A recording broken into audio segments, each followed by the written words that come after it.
Hey, Hey, Jordan's on Twitch. Unbelievable. I'm on Twitch, guys. What's up? We did have the thingy, start the recording, and escape. Did you not have Audacity up? I do have Audacity up. Oh, okay. I was gonna be like, wait, is it not? Oh God. I'm now recording in Audacity. Hold on. I think I have to stop and. Hey, Knock, when you listen to this back, know that I think that you're a super awesome dude and you're an incredibly valued friend of me. Also, this is my sync. All right, cool. How do I? Wait. It's. I don't think it's reading my microphone. Let me try this again. Pop, pop. Oh, okay, no, it is. Okay. For some reason, I thought it was not retrieving my actual microphone, but it just looks like it's like really quiet or something. Not sure what's going on. Can you turn the gain up on your microphone? You might have it down. I mean, like in like OBS, it's like blowing it out, so that's why I didn't have it very high. Okay, fair enough. Let's see. In Obis. In Obis, In Obimus Prime. the greatest. Let me see what's in my control panel here. Let's see here. Hardware and sound. Let's see. Recording software. Oh, Sound. it was. Wow, it was literally trying to go through every single audio device I have plugged in that wasn't my actual microphone. Oh, that's pretty funny. Let's go ahead and just delete that and see what it looks like now. See, that looks like somebody's actually recording fucking audio. All right, this is my That looks like sync. a real voice. All right. Well, welcome everybody. It's been a minute since It has been a minute since we've recorded an official episode. I actually don't even remember how long it is. But we had an unofficial Cadian Lorgar episode like 2 weeks ago. Yeah, that was a lot of fun because I can talk about Cadians forever. You could talk about Cadians like I could talk about Blood Angels. I love. Not only do I love the Cadians, I just love the Imperial Guard as a whole. I just love all of them, except for that one group where like they're just a bunch of corrupt businessmen who just won't pay for tanks. Everyone but them. And the guys with the weird... There's this army, I can't remember the name, but they literally... Their planet is all business-based. Oh, shit. No, I know what you're talking about. Japal. Japal, thank you. Yeah, Japal. Japal can get fucked. They have, like, space marines that are, like, not space marines. Well, everyone has those. Those are just the Kretchens. No, but they're like specifically designed and built with, like, their weird money shit to be yeah, and they won't send tanks and stuff because it's too expensive. So like their men just die. They're just cannon fodder. They're worse than any other unit. But we're not here to talk about the Cadians today. Unfortunately, we don't have Knock right now because he's having some audio issues. But we'll be here. We are going to talk about. He's going to drop in like a drop pod. Oh, bam! The most important Primarch. Despite our protests and want for it to be Logar, or sorry, for Vulcan and Sanguinius and Dorn, it is definitely Logar Aurelian. He is the number one. He beats everybody as far as importance goes. And so, yeah, let's go ahead and talk about Logar. So, Logar crash lands. I have to bring up his, because I can never remember the names of their planets. Colchris. Volcris? How do you remember all this? Colchris. Also, I remember all this because my brain is a literal fucking lockbox for nerd shit. I could tell you just like weird random off characters, like the fucking the head apothecary for the World Eaters is Garland Surlac. Like I just have like knowledge in my head. See, I like reading it, but I can never remember like every little detail. It's impossible. But so Logar lands on this planet, and it's an okay planet. It's all right. It's not a whole lot of like terrible beasts, violent deserts. There's actually a lot of deserts, but they're not like anything worse than you really see here on Earth. But it does have one problem. It is run by a religious cult more deep and all-consuming than anything we've ever imagined here on Earth. This cult believes in the four powers, which guess what those four powers are. Take a wild guess. Take a wild guess. I'm sure you'll get it wrong. Believe in the four powers, and they believe deeply in there. And he is found by a group of slaves that serve this man. And if you know anything about 40k, you know about this man as well. This man named Cor Ferron. Now, Cor Ferron would become Logar's tutor. Now, Jordan, since you know a lot about lore, can I ask you a question? Do you know why Cor Ferron is an excommunicated preacher from the religion of the planet? I believe I do. It's that despite this being a horribly domineering religion, he was like too domineering and harsh and brutal. Directly, he believed in militant recruitment. Yeah, okay, that's what it is. He believed in the whole kind of like what some of the Christian missionaries did back in the day, where they would just hold a gun to your head and say believe or die, and then they just blow your head out if you said no. Yeah. So that's right, so I was right. So that's Logar's stepdad, and Logar, when he's being taught by him, the worst. When he's taught by being toward Cor Ferron, like Logar asked to read the books, like because Cor Ferron has all these like religious texts behind him, some of which he can read, some of which he can't read, and Logar just asks to read the book, and Cor Ferron's response is to beat the shit out of him and say, "How dare you want to read? Is my interpretation of the text not good enough? Is what I say not right? Are you questioning me?" And he has him beaten. Like, several times he has this kid beaten. And then after that, so this goes on for quite some time of Logar being this guy's thing. He gets his ass beaten, but Logar is considered a slave.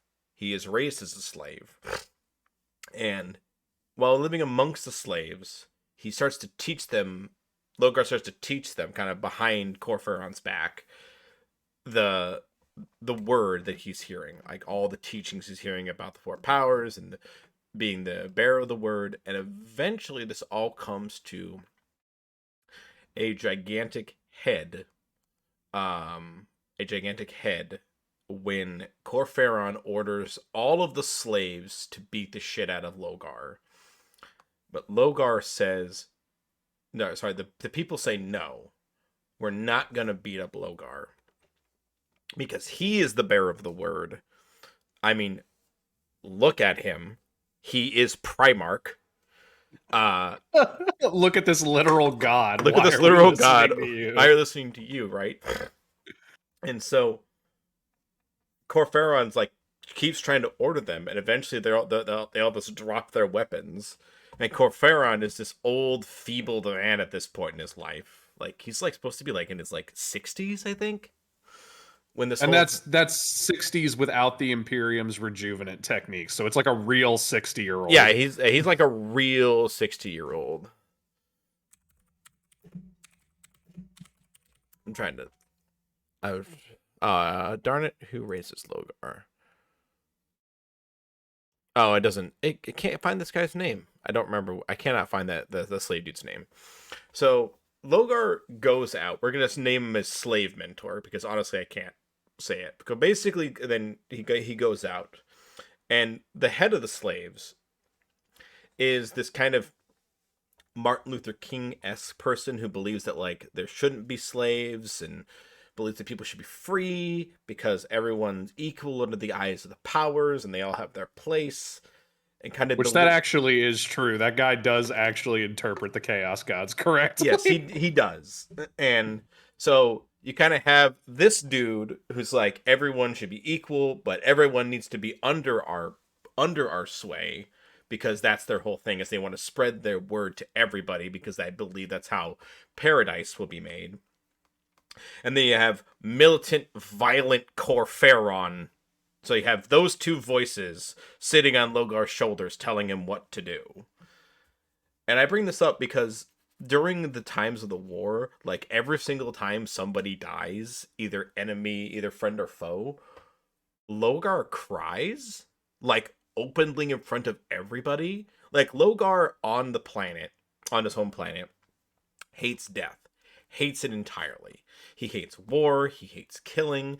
He feels the need to do it because he wants to save everybody through that way, but he can't bring himself to do it.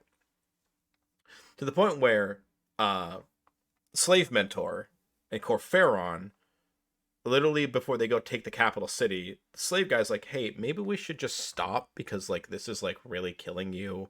And like, you know, if there's one fucking city that's over there, it doesn't matter. Like, we can take the rest of the planet. They'll fall eventually. Like, yada, yada, yada. And Corferon's like, fuck that shit. Charge! Basically. And what Corferon goes full commissar on it. Basically, but Logar comes up with a compromise and says, hey, we'll try to take it with minimal bloodshed. So Logar strolls up with his army and says, hey, if you bring out the head of your capital city, the head of this whole religion for this whole planet, if you bring him out dead and surrender to me, no one else has to die. And they do it in like 6 minutes. Like the dude is instantly killed, and the reason it takes 6 minutes is that's how long it takes him to walk the body from wherever it is to Logar. Like, it's instantaneous. Like, they don't even they basically like turn around to leave, and the body's already at.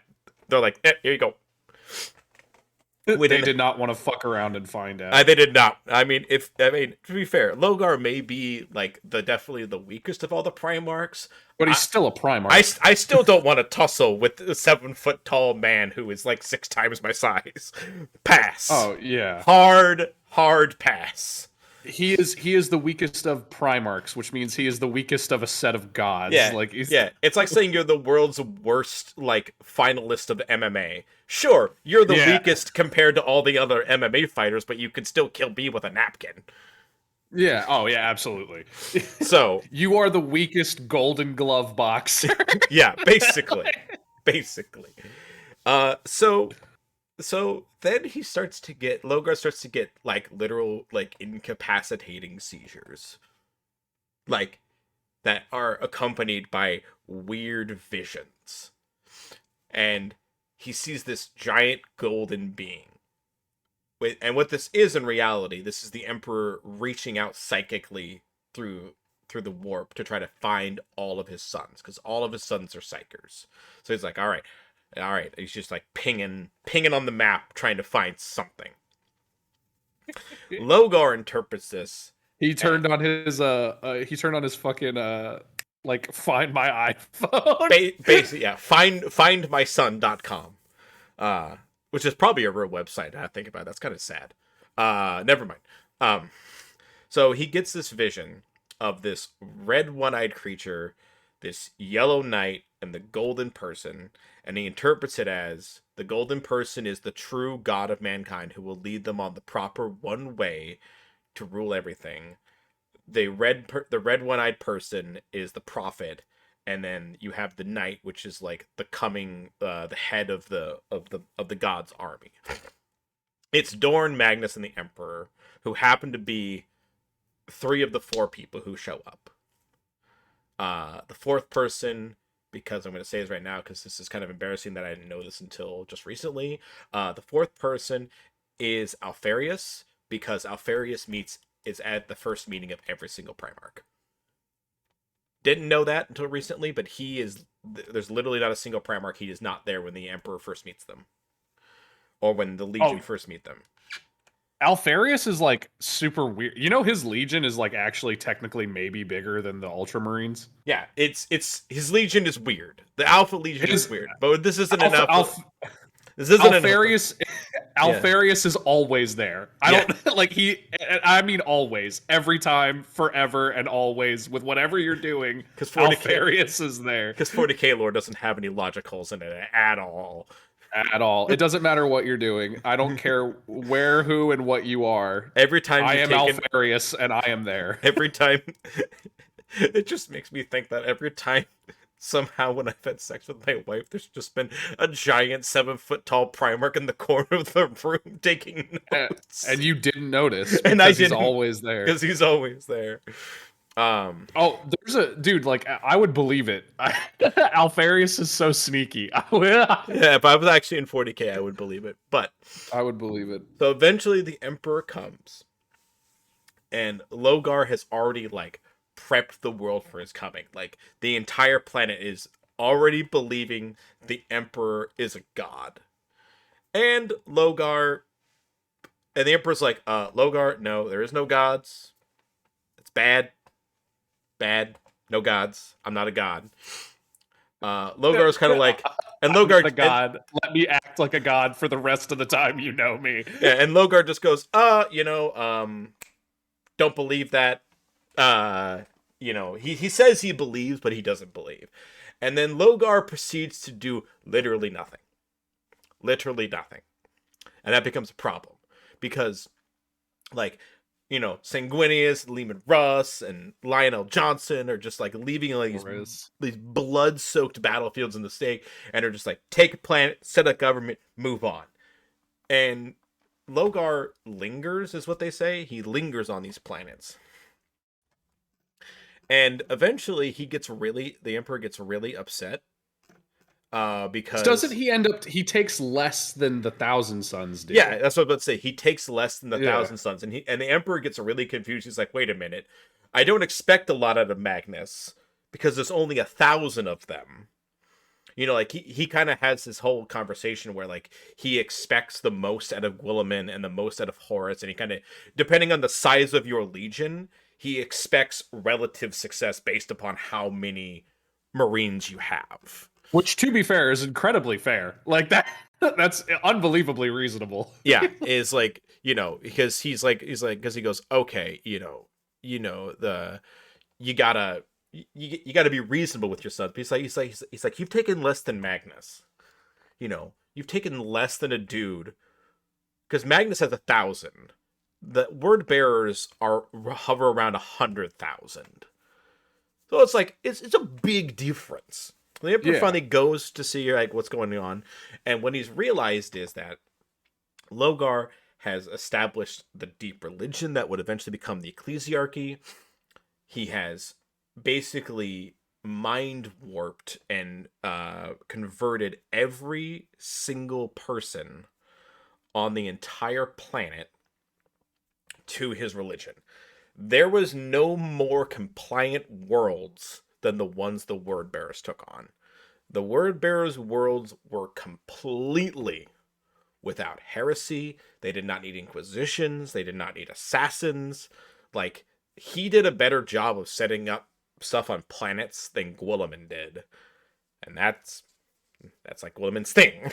He's the statesman. Yeah, he is the statesman. Yeah, there you go. And Logar's plan is more compliant, but it's all religious iconography. There's chapels and everything.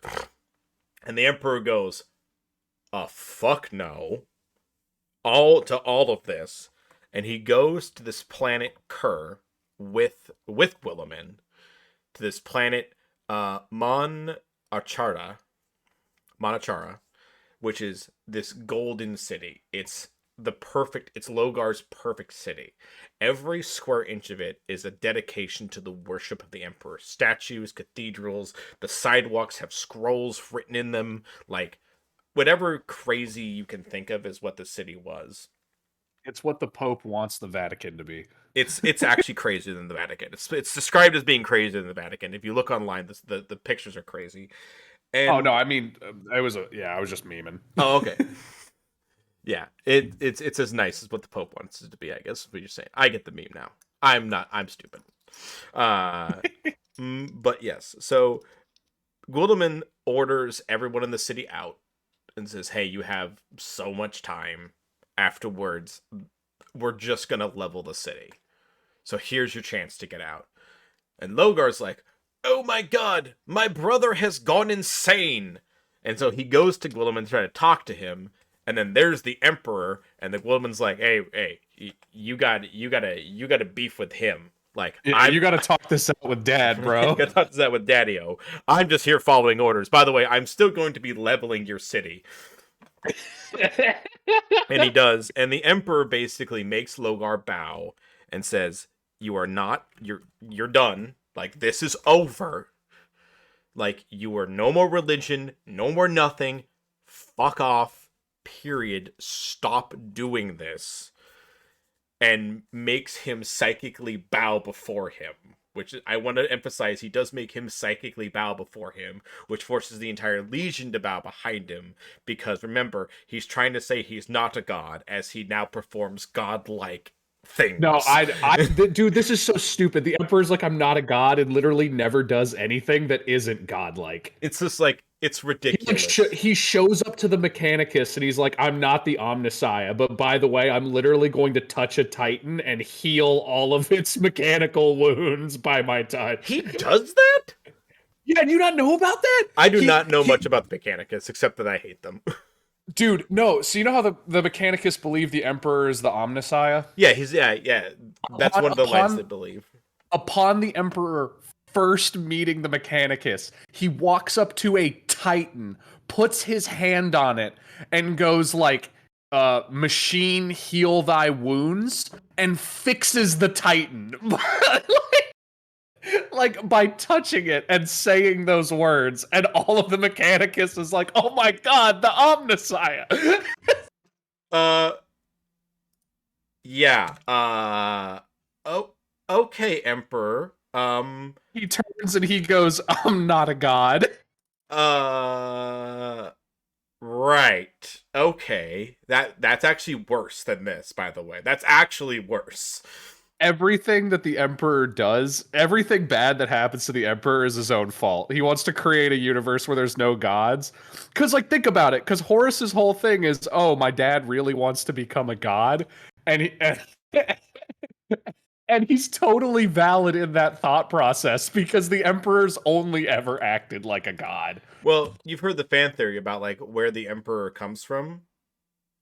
Well, I know the real theory of how he exists, but what's the fan theory? Oh, the theory I've heard is that he's a Or bunch not of... the theory. I know the canon reason. Yeah, well, the canon reason is that sorry, the canon, I missed a fan theory in canon reason. The canon reason is that he's a bunch of warp entities that all fused together. Yeah.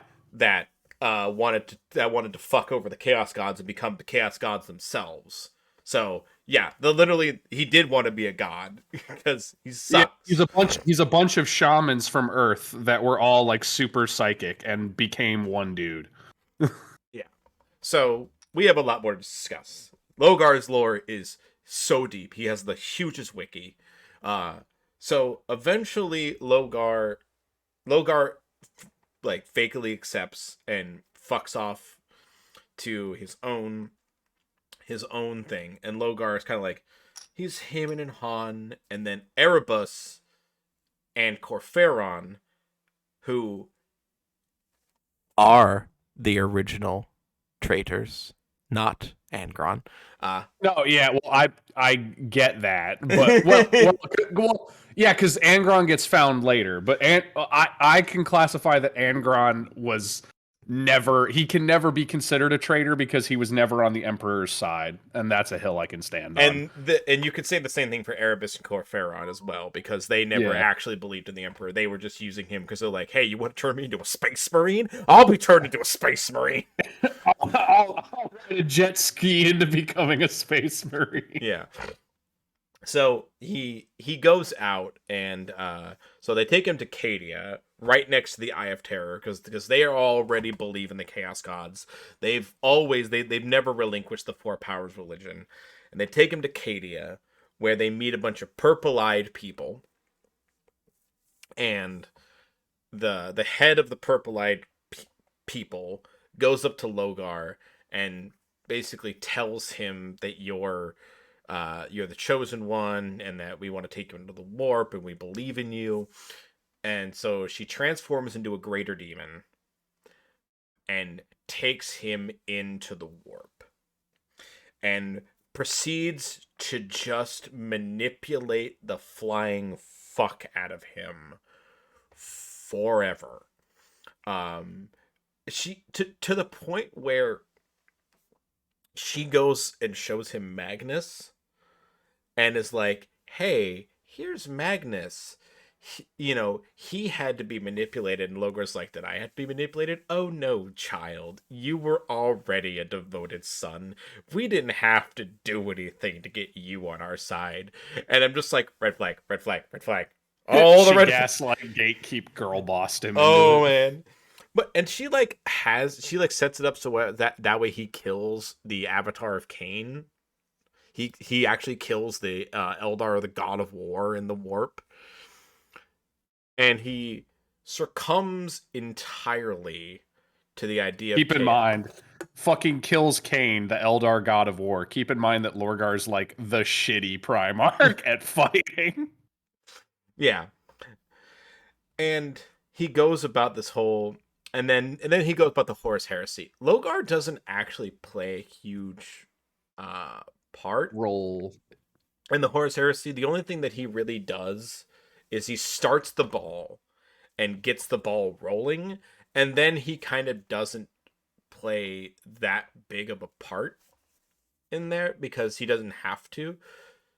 But one thing I do find, and that's kind of like where his story ends, like he kind of goes off and fucks in the warp and spends 10,000 years in meditation because... And during that, Corvus shows up and punches him in the face and then leaves. Yeah, mutated Corvus Corax shows up, tries to fight Logar, and Logar fucks off and leave. And Logar doesn't do anything after the heresy. Yeah, he just meditates. He just meditates until after the 13th Black Crusade. Yeah, the 13th Black Crusade happens, and then he's like, "Oh, the gates have opened. Now is my time." Because Logar hates all of his brothers post the war. Oh yeah, because he thinks that they're dumb. Which, like, kinda. Well, he thinks they're dumb because he doesn't. Because Logar and the Emperor knew the war that they were fighting. They knew the real war they were fighting, and so did Dorn and Guilliman. But none of the other brothers seemed to get it. Because there wasn't a war for physical grounds. It's the war for the hearts and minds of mankind. Yeah, are you going to be under the Emps banner or a chaos species? Yeah, basically just convincing them to fully believe into something. Because that's why Sanguinius is so important to Dorn and to Guilliman. Because they're like, all right, we need somebody who can inspire people. All right, the only one left out of the people who didn't betray is Sanguinius. And so we're going to have to go with Sanguinius. And then when Sanguinius dies, that's why Guilliman and Dorn have have their depressive episodes. They're like, fuck. The one guy who could have saved us is now dead on a platter. And to anybody who is like a big World Bearers fan, and I don't know why I don't really know any big World Bearers fans, except for one guy on YouTube who thinks he's the best Primarch, which, like, fair. I can understand liking him story-wise the best Primarch. If you think I haven't done Logar Justified, note we only give ourselves around 30 minutes to discuss the entire Primarch, and I could do like 4 episodes on this dude. Oh, Lorgar has like the most fucking lore. Like Lorgar and the Word Bearers in a general sense have so much fucking shit about them. Because they've done a lot, but for particularly focusing on Logar, like we could talk for hours about the civil war between Corferon and Erebus that just goes on forever, and they're just like, forever. oh little rascal, you. They're like, that little rascal that almost annihilated me and all of my friends. I'll get him back in another 500 years. Yeah, and they just don't. Oh, we haven't talked about the fact that the Word Bearers almost did their own Cadia before Cadia. Oh, I'm not aware of this story. Oh, dude, yeah, the Word Bearers almost single-handedly did their own Cadia before the 13th Black Crusade, and it only got fucked over. The only reason I shit you not. The word bear. Do you know what the Boros Gate is? I do. Okay, the word bearers almost single-handedly destroyed the Boros Gate and got a direct highway line to Terra by themselves before the 13th Black Crusade. And the only reason humanity, like loyal humanity, exists right now is because the Necrons showed up to stop the word bearers. Well, that's what happens in Cadia as well. Like, Yeah. Well, yeah. no, because they don't show up to no, like I mean they showed up and they took Ursaka Creed, but like Cadia fell. No, no. The re so the reason that so yeah, the Tyson is the reason that Cadia goes so well and why they almost win Cadia. Oh yeah, but they still lose Cadia. Yeah, Trazen almost shut off Chaos forever. He almost ended the war. Yeah. So yeah, like, but yeah, my bad. So yeah. It was like, wait a minute, the war almost ended because of Cadia, because of the Necrons. yeah, but like the fucking humanity would have already been dead, but the Necrons showed up at the Boros Gate. Because what happened is basically they got the word bearers got a device that when you activate it shuts off the warp. And so, because the whole thing with the Boros Gate, for those of you that don't know, the Boros Gate is this one planet called Boros, or a system called Boros. And if you can get through Boros, you get basically a direct line to Terra. And the whole reason that Boros is so easily protected is because it has a section of basically warp highways that connect all of these different Space Marine chapters and defenses to each other, so that at a moment's notice you can like teleport in like an entire armada to defend Boros. And there's a whole bunch of chapters that are dedicated purely to the defense of the Boros Gate, one of which is the White Scars, by the way. And the word bearers show up and they activate this device, and I can't remember what the name of it is, and I feel so bad because it's so important. But they activate this device and they shut off those paths so that the only thing defending the Boros Gate is the Boros Planetary Guard and some of the White Consuls chapter. And so the word bearers have they have a couple of hosts. I think it's like 6 hosts that they bring, which is basically like 6 chapters. And they just start going planet to planet in the Boros system and fucking bodying the Imperial Guard and the like 200 White Consuls that are there. And they finally get to Boros Prime, which is the last planet, and they land on it, and they're winning, handedly. Like, it is not like they've almost turned Boros Prime into like a demon planet. Like, they are bodying these people. And the Necrons that they stole the device from fly across the galaxy and show up and absolutely body the word bearers because they're Necrons. And they take back the device. It's called the Nexus arrangement. I think that's what it's called. I was looking it up. Yeah, it's a Necron artifact. God, everything involving the warp that's cool involves the Necrons. Yeah, it's called the Nexus arrangement. And so the Necrons show up and they take it back, and instantly, like all of the Boros defenders, like the rest of the White Consuls and the White Scars and all of those people, like instantly teleport in and defeat the word bearers that are remaining, except for Marduk and the 34th host. They get away, and Marduk goes on to become a Grand Apostle, and that's like a whole separate thing. But yeah, if it wasn't for the Necrons coming to reclaim the Nexus, the Boros Gate was, I shit you not, like a day from falling, and it would have fallen, and they would have had a direct highway to Terra. And so the word bearers almost single-handedly by themselves, just them, fucking Cadia, the loyalist Imperium. Okay. And so, like, Because that answers my question that I always had during the fall of Cadia is like, why are there no word bearers The in reason here? is Because they had, they almost did it themselves. yeah, they almost did it at an elsewhere. Because I'm reading here that apparently this Boros Gate is where, according to the Book of Logar, that is where the end times will come. Yeah, and so the word bearers dedicate their shit fully to that. So okay. Well, not even fully, because they didn't send all their guys. They just sent like 6 hosts. They sent like Ekadus, Marduk, and then like a couple other people.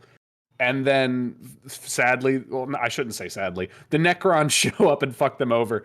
And then, like, a bunch of Grey Knights show up, and the Grey Knights go fucking ham on the remaining word bearers. And oh then, my god! and then they kill all the Imperial Guard. Yeah. Oh, and then, oh, dude, there was like no Imperial Guard that survived this fight. Like, there's a scene in the book where there's this white consul that's named the White Angel, who's this like space marine that's doing like really, really good and surviving and all this stuff. And there's like an Imperial Guardsman that's like, we're gonna make it out, right? Like, we can do this. And as he's like talking about it, he like immediately takes a bolter round to the head. It's so brutal. Yeah, they do that a lot, and like they have a lot of those things, like like in the fall of Cadia. Sorry, in the Cadian Honor, one of the dudes mentions like, "Hey, we're gonna make it out of here alive," and Armeka just was like, "We're not here to make it out alive. We're here to achieve an objective." Yeah, like she knows. Like she's like, "Oh no, no, no, no. We're here to die, but we're gonna die being badass." but yeah, for those of you that didn't know about the Word Bearers, y'all, Word Bearers fans almost did their own Cadia with like 6 chapters of Word Bearers Marines. And more effective, because like Cadia just gives you a way out of the Eye of Terror. It's not a direct line. Yeah, Boros gives you a direct line to Terra. Like, so I will say the word bearers go from being incredibly capable to horribly inept at like a moment's notice. Like, it's just so and part of the reason they're horribly inept is because of the civil war between Corpheron and Erebus. Well, they also just don't have a lot of like really good, like they've never focused on fighting. Yeah, they are unbelievably good summoners. Like, as psychers that specifically summon shit, like, the amount of stuff the word bearers do and can channel from the warp is fucking crazy. Dude, Marduk of the word bearers teleported an entire Slaneshi demonette army onto a Dark Eldar ship, like, from himself. Like, yeah. So like, if anyone kind of wonders why like the word bearers aren't very good at fighting, even though they are all space marines, is because Logar, Corpheron, and Erebus have never believed that they were going to win anything via guns. It's all about converting, because Logar doesn't want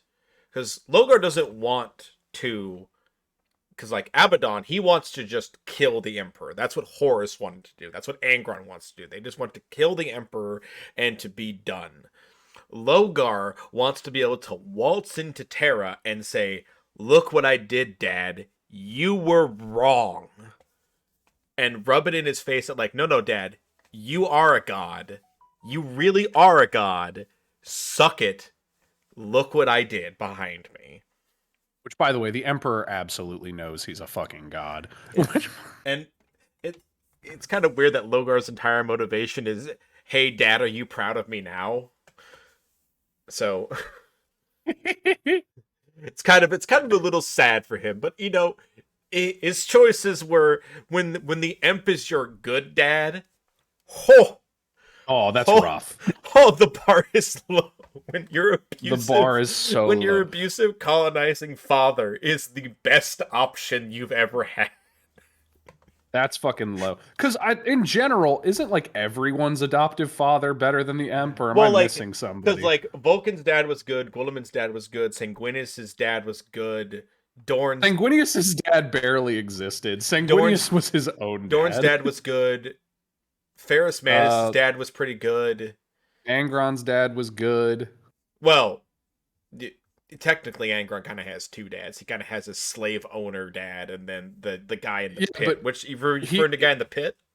Yeah, I'm referring to the guy in the pit. And he never considers the slave owner any kind of father figure, because the slave owner dude is just like, hey, go punch people, and that's the sum total of their interactions. No, okay. But like the guy in the pit is like a father figure, which Angron then ends up killing because of the butcher's nails. But like, oh, the butcher's nails, you little rascals. You little rascals. But yeah. Never forget, in 40K, if you want to know why something happened, the answer is Erebus, Butcher's Nails, Alfarius. those are your three causes for any given thing in the 40K universe. As long as we're talking about 30K. Oh yeah, that's fair. God. Oh shit, is Knock here? He's back. Is Knocky boy? Wait, hold on, does my microphone work? Yes, your microphone's working. God, I missed your voice. God. Okay. We've burned through all of Logar. We've burned through all of Logar already. Oh good, I hate him. You hate Logar? You hate Lorgar? Yeah, he's a piece of shit. I mean, they all are. They literally all are. If you're not Vulcan, you're kind of a piece of shit, but like I don't talk shit about Dorn, man. Oh, dude. When we get to the Alfarius episode, we're gonna have a lot of Dorn love and hate, because I did not realize that Dorn's rival is Alfarius. Oh yeah. Well, I mean, we read out loud that one scene about fucking. Oh yeah. Stab, yeah. Big axe in head. It gets deeper. It gets deeper.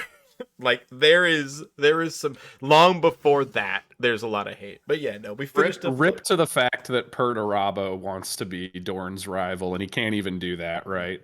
He can't even be Dorn's rival. He can't even be the guy that Dorn, because Dorn does not hate Perturabo. Dorn's just like, Perturabo's over there. He's pretty cool. Like, Dorn actually does have respect for Perturabo and has no ill will towards him at all. And Perturabo's just like, I wanted to build the big house. Way. I wanted the Lincoln Logs. Yeah, dude, he didn't get Lincoln Logs for Christmas, and he watched Dorn get to play with them, and then his dad was like, "You get a baseball mitt." Oh no.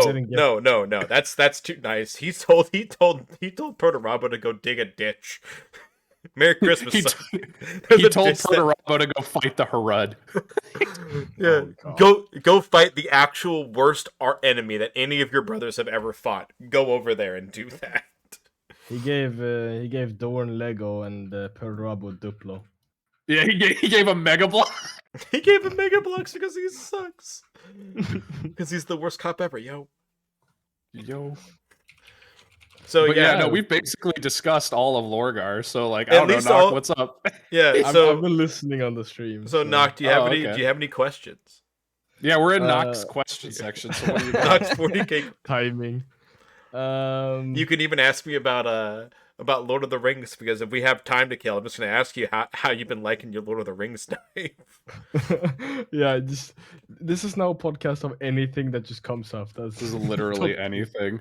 Rip, the Titans lost last night. I'm so sad about that. Why the fuck they didn't run it on 3-1 with Derrick Henry? I will never fucking know. You decide to do a read option where Tannehill keeps the ball on 3rd and 1. You have the best running back in the league, and you don't want him to fall for it. He's 2 yards tall. You need 1 yard. He just needs to fall. All right, sorry. Anyway, I'm all that knowledge of tossing a pigskin, but still no free healthcare.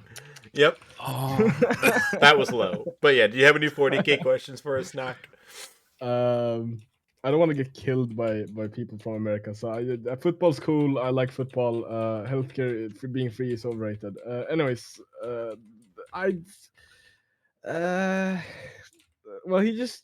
guess the question I have is What does he do about the fuck? What was his name? The Raven dude. Oh, Edge Lord. Corvus. Yeah, Oh, what does he do Logar about doesn't Corvus really get beating to. his ass? Yeah, Logar doesn't do much. He just fights him. But the problem is that the entire Word Bearers Legion is like right there at his house and is like, wait a minute, what? And then they all just attack him, and Corvus is like, "Till we meet again," and jetpacks off back into the warp. To be fair, Corvus does actually fucking haymaker Lorgar during that. Oh, like, yeah, Logar gets pounded into the dirt. yeah, like he shows up. He basically shows up, bullies Lorgar, and then leaves. Oh my god. Have you guys gone over the whole like what the Emperor did as punishment to Lorgar for believing in gods? Oh yeah, the whole kneel. How could I bowing not? and- How could I not? Yeah, I guess. Don't one of believe my in a god, questions so is, I'm gonna act like a god for your punishment. what was his immediate reaction to that? Like His immediate obviously reaction can't pay was that attention. the Emperor is he like he fakes believing in the Emperor and like following the Imperial truth, but in reality, the Emperor's like, well, my dad's still a god. He is just not a god worth believing in. Okay, Is his official response. He does not, in reality, relinquish his face. Yeah, he goes, there's not 4 gods, there's 5, but only 4 of them are cool. one is like Yeah. super lame. Loverex and One's Corus. lame and doesn't understand. He doesn't like it when I grow my hair out. No, we got a little wrong. Lorgar and Corvax engaged in a duel once more, with the Raven Lord dominating the game and forcing Lorgar to withdraw through the warp through a portal he arrived in. As the portal between them closed, Corvus stated that he has now had Logar's scent and would hunt him down. That's so cool. What the fuck? So Corvax is still just in the warp, just like, bitch. Oh my god. Wait, that means wait. That means we're gonna get another loyalist Primarch back because fucking Corvax could still be a yeah. Well, because Lorgar left his meditation. Lorgar's out doing shit after the 13th Black Crusade. He's in the Materium. Yeah. Oh He's man. chilling. But wait a minute. Do you guys realize this means that Corvax is Logar's slug? Oh no. Oh, that is very true, and I don't like that. He is Logar's slug. What do you mean by slug? Okay, so you not heard the thought process. If I gave you so here's the option. You get 10 million. No, you're talking about the $10 million. Yeah, and the slug snail. and the snail kills okay. you. Yeah, he's Logar's snail that is never... What's the $10 million? That's just believing in a god. Yeah. Yeah, you get to believe in the god, but you're gonna have your brother come after you and beat the shit out of you every couple of years. Every couple of years, Corvax is gonna show up and just beat the shit out of you. Mutations and all. Surprise family reunion. Hey, it's Christmas. It's Christmas, an absolute sundering right hook. Oh. Merry Christmas. Hey, happy reunion. Remember when you dropped Sight Massacre on my people? Goodbye! This is what I called revenge. No. What is the what's his name again? No, I overall am kind of happy with Logar. He's pretty awesome, to be honest. Yeah, I mean, I actually like Lorgar and the Word Bearers a lot. Like, I'm a big fan. I'm not a big fan of the Word Bearers because I can't like anything that involves Corferon because my god, he sucks. Dude, yeah. I have a confession to make. You say the Word Bearers are the Legion and Primarch that I have read the second most about. I've only read one more Blood Angels book than I've read Word Bearers book. I need to read more on the Black Templar. Them being my favorite Legion, and them and the Salamanders. I think that the general opinion of Word Bearer should always be, they're all right. Erebus can go die. I will say I hate Erebus. Everyone hates Erebus. Yeah. Erebus hates Erebus. Listen, if you've tattooed your religious text on your face, it's time to end it. It's time to end it. Differently. Yeah. So. God damn, dude. Oh, right. The Word Bearers. Fucking. Do they even have like like vehicles and shit. I feel like they should Yeah. just Oh be yeah. like, Everyone, Absolutely. they have access to the Dark Uh, Mechanicus. Like, Yeah. They've got I think they're called decimators or whatever the fuck. They're like the spider tank things. You know what I'm talking about, Casca? the what? defilers is what they're called. Filers. Yes, thank you. Yeah, they're basically like tanks, but they walk on like spider legs and they're like infused with like demons. Yeah. What the fuck? Oh, they're super cool and terrifying. Defiler So anime. 40K. Here, let me. Yeah, here it is. Let me post it. They're kind of terrifying. Yeah, What is the like? What is the word bear specialty besides believing in God and anime? Oh, summoning. Their whole like the thing that they excel at is being able to summon demons. here. I added it to They're the summoners? slideshow for the podcast. I also posted a picture in the Discord knock for our chat. Ooh, That's a so defiler. cool. It's like a dreadnought mixed with a basilisk. That is so cool. Yeah. It is really cool. Yeah, they are super powerful. And yeah, they have a demon soul infused inside of them. The But yeah, dude, they'll summon shit easily. Like they can summon a this is a true fact. You know Scarbrand, like the fucking bloodletter? Or not bloodletter, The big boy, yeah. The the big one. The big one. The one that does the thing. Wasn't he the one that got yeeted and became a Yeah, comet? he was the one that got yeeted, but like he is a class of demon, and they're called blood. Fuck. Aren't they Oh called my. like bloodletters? No, bloodletters are the small versions of them. There's like the big version, which is like a blood. Uh, I can't think of it right now, but somebody. Bloodthirster. Bloodthirster, yes, bloodthirster. The word bearers can summon a bloodthirster for only 9 normal humans being sacrificed. All they have to do is kill 9 normal humans, and they can summon a bloodthirster. And Corn's just like, sure. Why? That is insane. Why don't they just summon bloodthirsters everywhere? Because like there's the tax of like, okay, after it does what we want, can we control it? Like we can summon it easily, but like how badly are we gonna have to pay for this later? This might become a problem, but we'll see. They could just like summon it and then just run. They summon a bunch of bloodletters all the time to fight Tyranids. Like they were on like a starship that had like a bunch of fucking Tyranids. Like you know when the Tyranids get in a starship, it's like having roaches. They're just there forever. They were on one and they had to like do shit and they didn't want to have to fight Tyranids. So like 8 of their guys died and they just turned those 8 guys into bloodletters and they were like, "All right, go get the Tyranids." And the bloodletters just ran through the ship fucking mobbing Tyranids. Bro, what? That is insane. Yeah, so that is the one thing that the word bearers do. Word bearers are really good at summoning stuff. Yeah, they're kind of like a little bit lesser of 1,000 Sun as far as magic goes. That's like one of their big things. Yeah. Oh, they have a way to turn a planet in the Materium into a demon planet. Yeah, they build this thing called a Gehemat, which is like this giant tower that's impossibly tall that like kind of goes into space. And then they put this giant bell on top of it, and when they ring the bell, it rips open the fabric of reality and it engulfs the planet into a demon planet, and the warp becomes present on the I have to on the planet. I have to pause us for a moment. I know this is not the Nurgle episode, but check the Discord for that picture I just sent. Is that a Nurglish defiler? It is a Nurglish defiler. Oh my god. That's horrifying. It's fucking it's the thing of actual nightmares. This is why I don't play Chaos, is I don't want to have to paint that. You don't want that model sitting in your house staring at you. Not even that. I just don't like fuck trying to paint that. Like kudos to the artist here, but like I don't want to do that. That's a lot of details. A lot of details.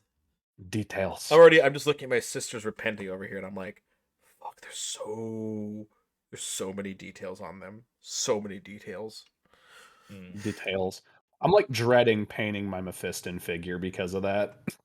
Oh, Mephiston has a lot of details on it too. I can't wait to paint on his nipples because that's a thing you have to do if you have a Mephiston. You have to paint on his nipple armor. It's just red. You just paint over it red. Have you tried painting Carl? Oh, Belisarius Call? No, I have not tried painting him. I just built him. Like, I haven't painted him. It's been like a year since I actually built him. But I built him. I looked at him and I was like, nah, I'm good. You're like, I'll just have a gray Belisarius Call. Just dip him in the red color. It's like, it's kind of like red. Yeah, I'm just trying to use my Friday streams. Like, that's when I'm going to be painting. It's like every Friday I'm just going to do like 2 hours of painting. Oh, okay, bitchin'. Oh, I thought I had my alerts off. And I don't know where that's coming from. Okay. It looks like a bot account, though. Definitely. It looks like a bot account. 23GSOS7. That sounds like a bot. If you're not a bot, we're sorry for insulting you. If you are a bot, leave. Basically. All right, so we have reached our wonderful hour. So first of all, this actually was a great episode to come back on. This was awesome. Thought we did pretty well for coming back after, I think it's been 2 months. I did so well. Next episode, Nock did his part perfect. He showed up exactly in time for Nocky's questions, and he asked a bunch of questions. Yep. Hey, that's why I'm here. Next episode, we're talking about the Great Khan. Yay! So We're cool. all very excited because we're all going to be so speedy. We have to do that episode in half the time. Dude, we have to speak like super quickly. I can't talk any faster than I do, guys. Okay, so like he's really cool. He goes very fast. He has like a lot of bikes that are like white. Who wants to paint this stuff? You just buy white paint and then you paint on the details. I can't do it. Like I said, it's not gonna happen. I just saw like a discount XQC. That's how it sounds like. But we do. It is now time for the rating. The rating. I'm gonna be probably a little out there. I'm gonna give him an 8. I fully agree. I was gonna give him an 8. I'm right there with you. Wow. Okay. For his importance, for his actually very interesting lore, he's not the villain, but he's one of the villains. Like, he is Satan incarnate, and he does push the entire story forward, and he is our villain, and sometimes the villains are really cool, and if you don't believe in that, check yourself at the door and find a new hobby, I guess, because you're in a world of villains. Even the good guys are kind of shitty. Even the good, yeah. Let's check the Imperium. Genocidal Conquestors. All right, let's check the Eldar. Oh, Genocidal Conquestors. Let's check the Necrons. Genocidal Conquestors.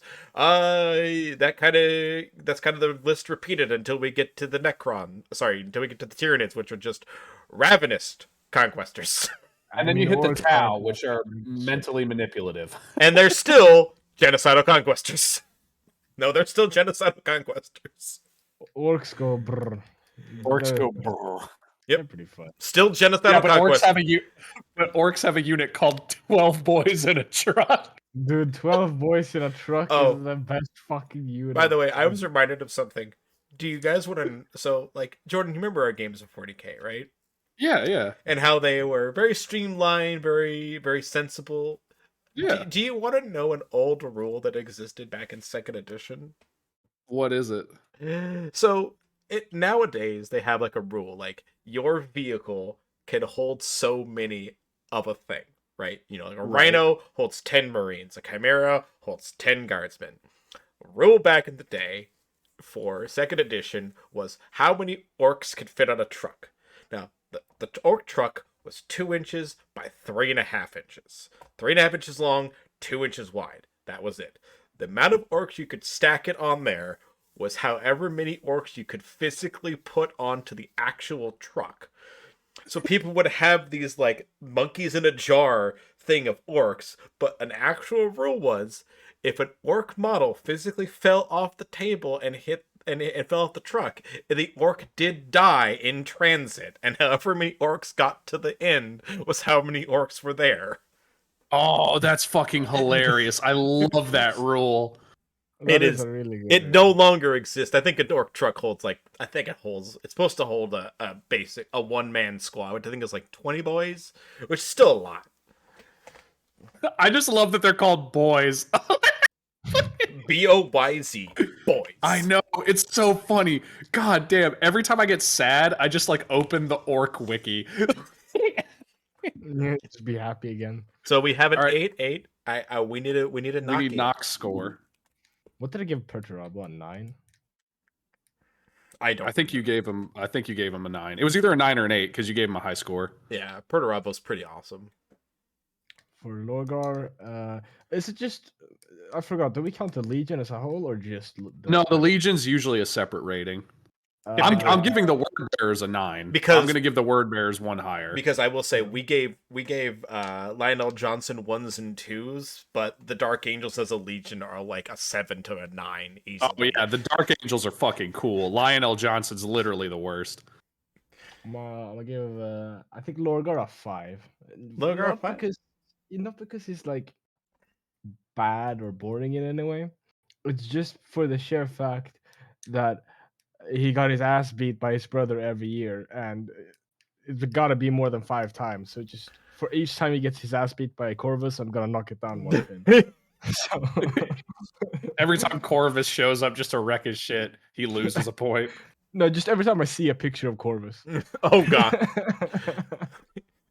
We're gonna get our next chat is just people just spamming links to Corvus cards.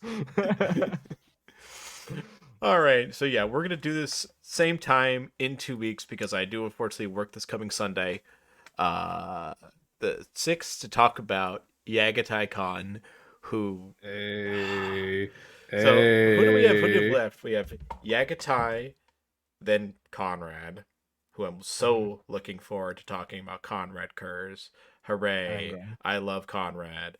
Angron. Corvus. Yes, I'm the lore master for that episode. I will. I'm not even gonna fucking argue on that one. Then Corvix, and then Alfarius Omegon. And then some other guys. No, that's it. Yeah, That's this is all. That's all the primer. That's all. GG. And then we'll talk about various other aspects of the 40K universe. Oh yeah. Yeah, We're no, going. the podcast's over. That's where it. we end. Yeah, No we're more. just- GG. We're gonna talk about for the next 30 years of how cool our Mega Lynx is. That's 38 episodes on a single guardsman who only has 3 books. She's Yeah. And the third one isn't even out yet. The third one comes out in like March. No, the third one's been out for like a year. No, it hasn't. Yeah, it is. What? No. Because because every time I go to look at it on Amazon, it says to pre-order it. What? I will see. Yeah. Cadia Stands. What is the 3-book Cadia series, Kindle edition? Cadia Stands. Trader Cadia. Rock was published 2021. Yeah. The third book. Trader Rock. Cadia Wait. 3. Trader Rock. Cadia Book 3. You can buy it right now. Trader Rock, Warhammer 40K, paperback. No. Book 3 of Cadia, Trader Rock.